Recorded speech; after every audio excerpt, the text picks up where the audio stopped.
Press వాళ్ళందరూ నా invitation అంగీకరించి ఇక్కడికి వచ్చినందుకు థ్యాంక్స్ అండి.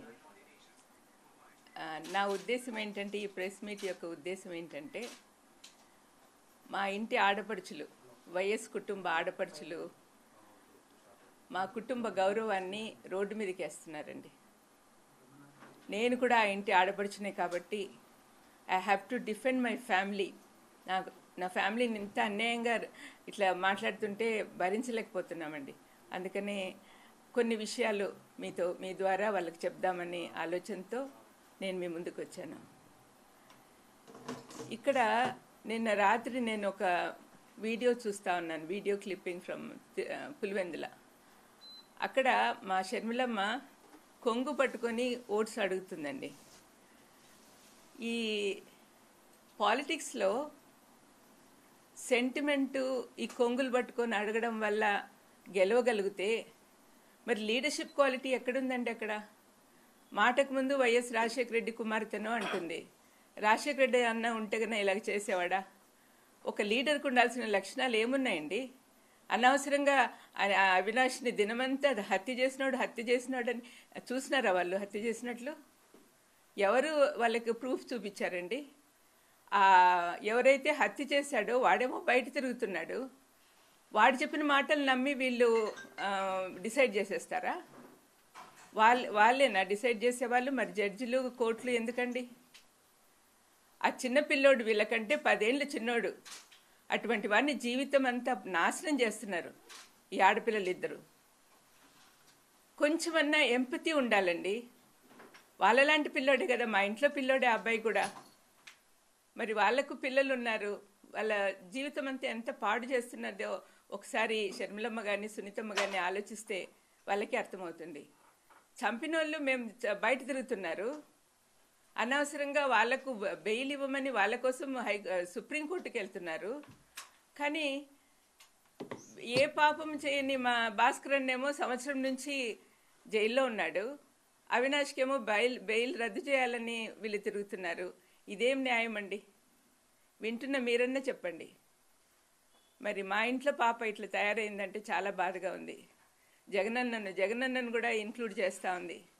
సొంత అన్నయ్యను మామూలుగా శత్రువులందరూ ఒకటయ్యి మన మీద అటాక్ వస్తే మనం ఏం చేస్తాము? ఇంట్లో వాళ్ళందరూ ఒకటవుతాం, మనలో ఉన్న విభేదాలన్నీ పక్కన పెట్టేసి. కానీ దీనికి ప్రకృతి సిద్ధంగా లేదండి. ఇక్కడ అన్ని వ్యతిరేకంగానే ఉన్నాయి. అబద్ధాల జనకుడైన అపవాది కోరల్లో చిక్కుకోయినున్నారు ఈ అమ్మాయిలిద్దరూ. చాలా బాధాకరం అండి. రాత్రి నేను వీడియో చూస్తుంటే బీపీ సడన్గా రేజ్ అయిపోయింది. ఎంతమందికి అలా ఉన్నదో పరిస్థితి నాకు తెలియదు. మా కుటుంబాన్ని రాజశేఖరన్నను కానీ వివేకమన్నను కానీ ప్రేమించే వాళ్ళు ఎంతమంది ఉన్నారు. రాజశేఖరన్నను ఇప్పటికి కూడా కోట్లాది మంది మనసులో పెట్టుకొని ఆరాధిస్తున్నారు. నేను మీటింగ్స్కి వెళ్ళినప్పుడంతా ఎంత ప్రేమగా నన్ను ఆహ్వానిస్తారు. It's because of him only. మరి వివేకమన్నను చంపిన వాళ్ళు వివేకమన్న నాకు క్లోజ్ కాదా? ఒకగానొక చెల్లెల్ని నన్ను నెత్తిన పెట్టుకొని చూసుకునేవాడు. వాళ్ళిద్దరికి ఉన్న ప్రేమ కంటే నా ప్రేమ ఎక్కువ అండి. నేను గట్టిగా చెప్పగలను. వివేకమన్న అంటే నాకు చాలా ఇష్టం. మరి నాకు బాధగా ఉండదా? కానీ వాళ్ళు ఇవన్నీ రాజకీయంలో చేర్చి ఇంత అన్యాయంగా మాట్లాడుతుంటే ఏం చేయాలో తెలియని పరిస్థితిలో వాళ్ళ ఇంట్లో వాళ్ళందరూ ఏడుస్తున్నారండి. వీళ్ళిద్దరి పర్సనల్ అజెండాతో పర్సనల్గా వాళ్ళు ఎన్ని కక్షలు పెట్టుకున్నారు జగన్ మీద కానీ అవినాష్ మీద కానీ. దీనివల్ల ఏమవుతుంది? రాష్ట్రం అంతా అల్లకల్లోలం అయిపోతా ఉంది. పులివెందుల్లో రాజశేఖరన్న వివేకమన్న ఫ్యాక్షనిజం ఉండకూడదని చెప్పి మా నాన్న ఉన్నప్పటి నుంచే మొదలుపెట్టారు. ఫ్యాక్షనిజం ఉండకూడదని. నాన్నని చంపినప్పుడు కూడా ఏమీ యాక్షన్ తీసుకోవద్దని మా అమ్మ అందరినీ కోరింది. అట్లా కామ్గా జరిగిపోతూ ఉంది. ఇటువంటి సమయంలో రాత్రి ఆమె అక్కడ వెళ్ళినప్పుడు ఎంత అల్లకల్లోలం. వాళ్ళు కార్యకర్తలు వీళ్ళని కొట్టుకోవడము, రాళ్ళు వేసుకోవడం ఎన్ని న్యాయంగా ఉన్నాయండి? సమాధానంగా శాంతి సమాధానాలతో ఉన్న వాళ్ళని ఇట్లా అల్లరి పెట్టడం ఎంత మాత్రం సమంజసం? ఇవన్నీ కూడా అండి దయచేసి వాళ్ళు చూస్తే, అమ్మాయిలారా మేనత్తగా చెప్తున్నా, దయచేసి మీరు మారండి. ఇప్పటికైనా నోరు మూసుకోండి. This is not correct. రాష్ట్రాన్ని పాడు చేస్తున్నారు. జగన్ ప్రభుత్వంలో పేదలందరికీ సంక్షేమాలు అందుతున్నాయి, ఎంత హ్యాపీగా ఉన్నారో నేను చూస్తున్నా. మరి వాళ్ళ అటువంటి ప్రభుత్వాన్ని పడగొట్టాలని మీరు ప్రయత్నం చేస్తున్నారే. మీకు అసలు కరుణ జాలి ఏం లేదా? మీరే ఆలోచించుకోండి. కానీ మీరు చేసేది మాత్రం చాలా తప్పమ్మ. షర్మిలమ్మ, సునీతమ్మ, I'm very unhappy about it. And all our relatives, మన బంధువులందరూ కూడా మీరు అనుకుంటున్నారే మేము మీకు సపోర్ట్ చేస్తారని. Just because you are Rajasekhar Reddy's daughter, it doesn't mean that you are doing whatever you are doing. నువ్వు చేసేదంతా కరెక్ట్ అని అనుకోవద్దుమా. ఆయన పేరు చెప్పుకొని తిరుగుతూ ఆయనకు అవమానకరంగా బిహేవ్ చేస్తున్నావు. నువ్వు చేసే పనులు ఏమైనా అన్న సంతోషంగా చూస్తున్నాడు అనుకుంటున్నావా?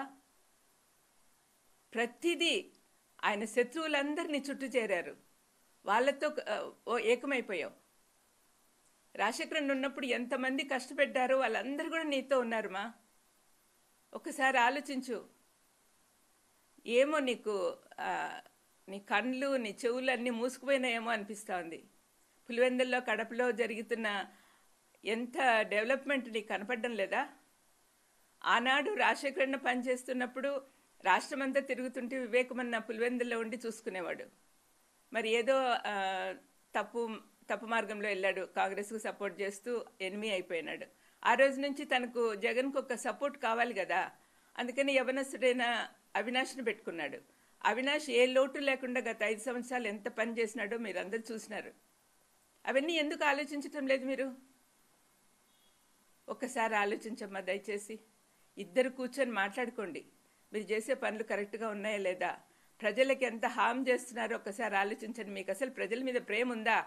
మీ నాన్నకున్న ప్రేమలో కనీసం ఒక 100వ వంతన్న ఉందా మీకు? జగన్ ఈ మధ్య ఇప్పుడు చూపిస్తున్న ప్రేమలో మీకు ఏమైనా ఉందా? అసలు నిస్వార్థంగా పనిచేస్తున్నాడే ఆ బిడ్డను పాడు చేయాలని మీరు చూస్తున్నారు. మీరు ఎన్ని మాటలు అంటున్నా కూడా అవినాష్ ఒక్కసారి నోట్లో నుంచి మాట అనలేదు మీకు అగెయిన్స్ట్గా.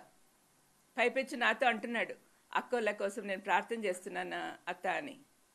మరి అటువంటి బిడ్డను మీరు ఇంతగా అన్యాయంగా సాధిస్తున్నారే, ఏం బాగుకుంటారండి?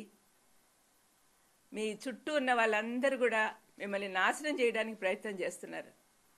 ఆ ఊబిలోకి పోవద్దండి. శత్రువులందరూ ఏకమైనారు, జాగ్రత్త. మీరు నాశనం అయిపోతారు. మీరు మంచి మనసుతో మీ మనసు మార్చాలని దేవుణ్ణి కోరుకుంటూ ఉన్నాను. మీకోసమే ప్రార్థన చేస్తున్నా. జగన్కు భద్రత కావాలని, అవినాష్ను గురించి మీకు కోపం లేకుండా పోవాలని ప్రార్థన చేస్తున్నా. నా ప్రార్థన దేవుడు తప్పనిసరిగా ఆలకిస్తాడని నమ్ముతూ ఉన్నా. మీకు అసలు దైవ భయమే పోయింది మా. దేవుడు అంటే భయభక్తులతో పెంచారు మీ తల్లిదండ్రులు. ఇప్పుడెందుకు ఇలాగ తయారయ్యారు? ఆలోచించుకోండి. ఏ ఉద్దేశంతో ఈ రకమైనటువంటి వ్యాఖ్యలు ఇస్తున్నారు అనుకోవాలి? షర్మిల కానీ లేకపోతే సునీత గారు కానీ కోర్టుల చుట్టూ వెళ్ళడం, లేకపోతే అవినాష్ రెడ్డిని వైఎస్ జగన్మోహన్ రెడ్డి టార్గెట్ చేయడానికి ఏమైనా ఇంటెన్షనల్ ఎజెండా ఏమైనా ఉందా పర్సనల్గా?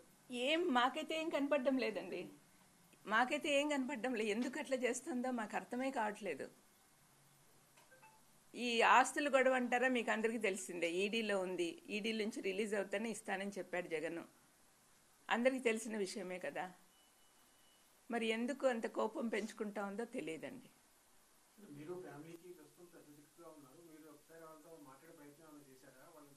నేను చేశానండి. మీ జీవితాలు పాడు చేసుకుంటున్నారమ్మా, this is not the correct way అని చెప్పినప్పటి నుంచి నాతో మాట్లాడడం మానేశారండి.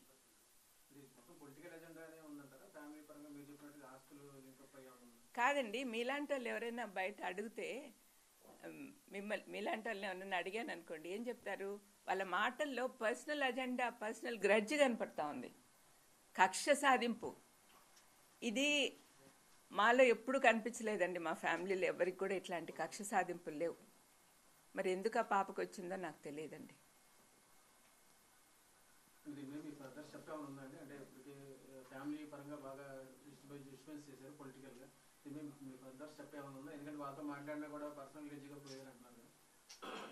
అంటే ఇప్పుడు మేము పెద్దవాళ్ళం అందరము చేతులు ఎత్తేసినట్టే. అంటే ఇంకా ఆమెను మార్చే శక్తి మాకు లేదని వాళ్ళ అమ్మ కూడా వెళ్ళిపోయింది అమెరికాకు.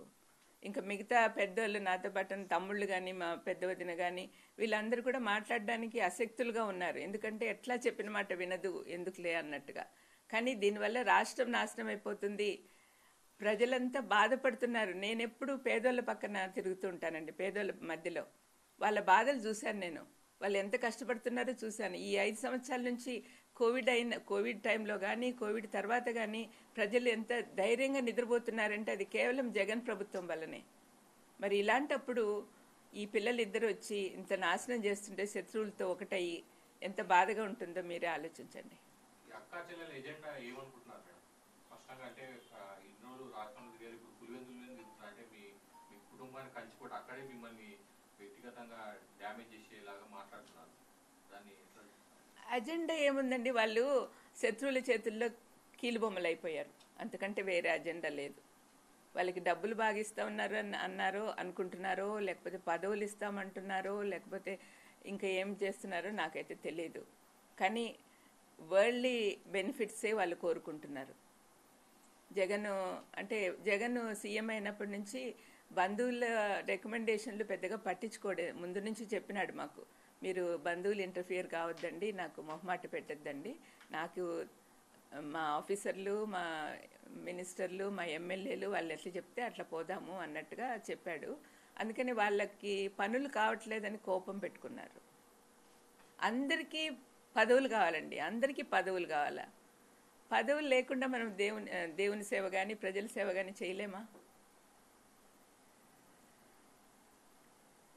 వాళ్ళు ఆలోచించుకోవాలి. పదే పదే మాత్రం వైఎస్ అవినాష్ రెడ్డి పేరు కానీ భాస్కర్ రెడ్డి గారి పేరు ప్రస్తావిస్తున్నారు. ఈ కేసు అంతా విచారణ జరుగుతున్నారు. వాళ్ళు కుటుంబ సభ్యులు వాళ్ళు అంటున్నప్పుడు అదే ప్రాబ్లం వచ్చిందండి. ఎందుకంటే వాళ్ళు పర్సనల్గా ఏంటంటే ఆ ఏరియాలో అవినాష్ బాగా పైకి వస్తున్నాడని వాళ్ళు తట్టుకోలేకున్నారు. యాక్చువల్గా వివేకమన్న లాస్ట్ రోజు అర్ధరాత్రి వరకు కూడా అవినాష్ గెలవాలి, అవినాష్ ఎంపీ అవ్వాలి, ఆ అబ్బాయి బాగా పనిచేస్తున్నాడు, బాగా హెల్ప్ఫుల్గా ఉన్నాడు జగన్కి అనే ఆలోచన వివేకమన్న కలిగి ఉన్నాడు. కానీ మరి వాళ్ళ కూతురు అల్లుడు కలిగి ఉన్నారో లేదో నాకు తెలియదు. అంటే మాకు వివేకమన్న దగ్గర ఎట్లా అంటే ఆయన చాలా సౌమ్యుడు కాబట్టి ఏదైనా పని ఉంటే ఆయన తీసుకొని పోయి చేపించుకొని వచ్చేవాళ్ళం. ఇప్పుడు అట్లా పలికే వాళ్ళు లేరని వాళ్ళకి బాధ. అంటే న్యాయంగా లేకపోయినా కూడా తను చేసేవాడు అనమాట, అంటే మన వాళ్ళు అన్నట్టుగా. అటువంటి ఫీలింగ్ వాళ్ళకు అంత కాన్ఫిడెన్స్ లేదేమో, మరి అంతే అయి ఉండాలి, లేకపోతే ఇంత కక్ష ఎందుకు పెట్టుకుంటారు?